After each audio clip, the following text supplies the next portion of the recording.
আবারও খবরে উঠে এলো মহেশতলা।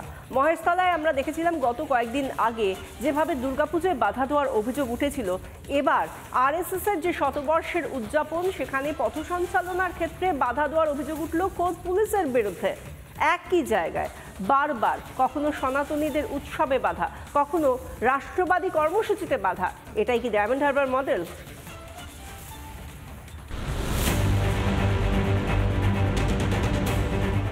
তিনটে ছবি দেখলেন, তিনটে ছবি একই এলাকার।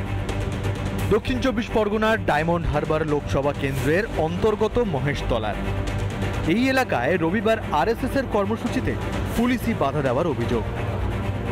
15 দিন 20 দিন আগে থেকে ইন্ডিমেশন দিয়েছিলাম এসপি সাহেব, মহেশতলা থানা, কিন্তু ওনারা আমাদের বললেন কোনো রকম অসুবিধা আছে, এখানে পুজোর উদ্বোধন ব্যাপার আছে। এখানে কোনো পুজোর উদ্বোধন সেরকম কিছু নেই, এবং স্থানীয়ভাবে আমরা একটা ছোট্ট গলির মধ্যে দিয়ে হাঁটতাম, সেখানে কোনো যানজটের সিস্টেমই ছিল না।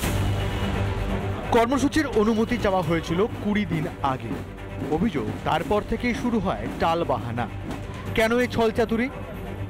ডিলে করে দিয়েছে, করতে দেবে না বলে পিছন থেকে কলকাঠি নাড়ানো হচ্ছে, এনাদের কিছু করার নেই, ওর জন্য কলকাঠি নেড়ে তার জন্য এই কেসটা করেছে। তাতে আমাদের কিছু এসে যায় না, আমরা রাষ্ট্রীয় স্বয়ংসেবক। আমি বিরোধী দলনেতা হিসেবে এর ঘোর নিন্দা করি। মহেশতলাতে পুলিশ আটকাচ্ছে কেন? পুলিশের অসুবিধা কোথায়? ভয় পাচ্ছে পুলিশ, রাষ্ট্রবিরোধী যারা তাদের বুকে কম্পন ধরায় এই সামাজিক এবং রাষ্ট্রবাদী সংগঠন রাষ্ট্রীয় স্বয়ংসেবক সংগঠন। বারবার খবরে এই মহেশতলা।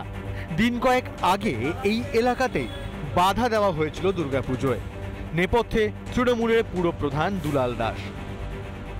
গভর্নমেন্ট দিয়ে দিয়েছে জমিটা আমাদেরকে,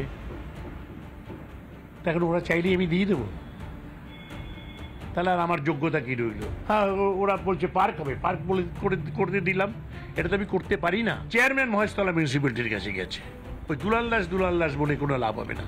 কোর্ট যদি অর্ডার দেয়, হ্যাঁ হবে হবে। পরে অবশ্য রিপাবলিক বাংলার খবরের জেরেই খোদ মমতা বন্দ্যোপাধ্যায়ের নির্দেশে মণ্ডপের মাঠের তালা খুলে দেওয়া হয়। আরএসএস এর কর্মসূচি কিংবা দুর্গাপুজোয় বাধা দেওয়ার আগে এই মহেশতলা সাক্ষী থেকেছে আরও এক অশান্তির। কে বা কারা এর নেপথ্যে ছিল সেটা সকলেরই জানা।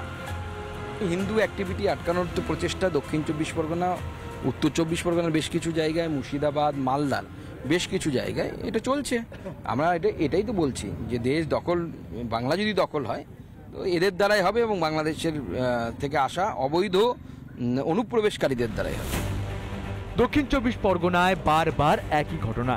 কখনো আরএসএস এর কর্মসূচিতে বাধা, কখনো দুর্গাপুজো আটকানো, আবার কখনো হিংসা।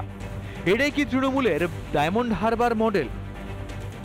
রিপাবলিক বাংলা। নানা ধরনের কন্টেন্ট দেখার জন্য লাইক করুন, শেয়ার করুন আমাদের ফেসবুক পেজ, সাবস্ক্রাইব করুন আমাদের ইউটিউব চ্যানেল। পাশাপাশি অন্যান্য ব্রেকিং নিউজের জন্য অবশ্যই চোখ রাখুন রিপাবলিক বাংলায়।